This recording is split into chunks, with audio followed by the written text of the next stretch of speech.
పైన 130 రూపాయలు ఇన్సెంటివ్ ఇస్తా ఉంటే అది 5 సంవత్సరంలో ఇంకా రాలేదు సార్. నెక్స్ట్ వచ్చేసి ఈ ప్రభుత్వం వచ్చిన తర్వాత మా యూనిట్లు ఏదైతే ఈ పట్టుగుళ్ళు తీసే దారంలో ఏ యూనిట్లు అయితే పనిచేస్తాయో ఆ యూనిట్లు మన ప్రభుత్వం ఉన్నప్పుడు కేటగిరీ 4 కింద నడుస్తా ఉన్నాయి సార్. ఇప్పుడు దాన్ని కేటగిరీ 3 కింద చేసేసినాం. అంటే 2,500 వచ్చే కరెంట్ బిల్లు ఇప్పుడు మాకు కనీసం అంటే 20,000 వస్తా ఉంది సార్. అట్లా అయిపోయింది. కేటగిరీ 3కి మార్చేస్తున్నారు. ఇన్సెంటివ్ కేటగిరీ 3కి మార్చేస్తున్నారు.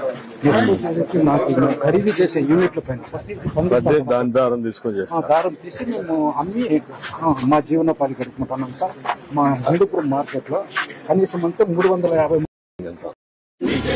విజయోస్తు శతవత్సరాంతం దిగ్విజయమంటుంది స్వర్ణ పతాకం క్షమయేవ జయతే సద్గుణోపేతం చంద్రన్న కీర్తికి శుభమస్తు నిత్యం.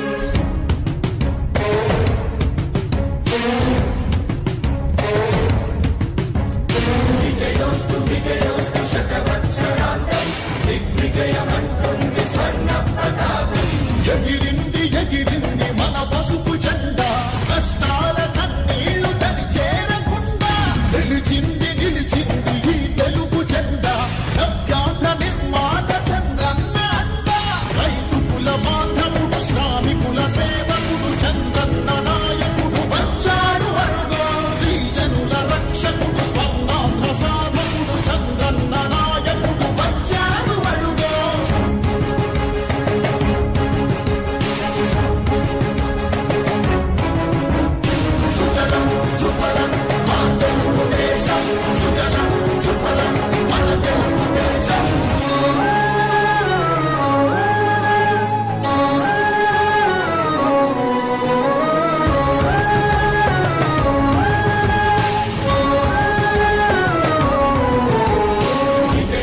విజయోస్తు శతవత్సరాంతం దిగ్విజయమంటుంది స్వర్ణ పతాకం క్షమయేవ జయతే సద్గుణోపేతం చంద్రన్న కీర్తికి శుభమస్తు.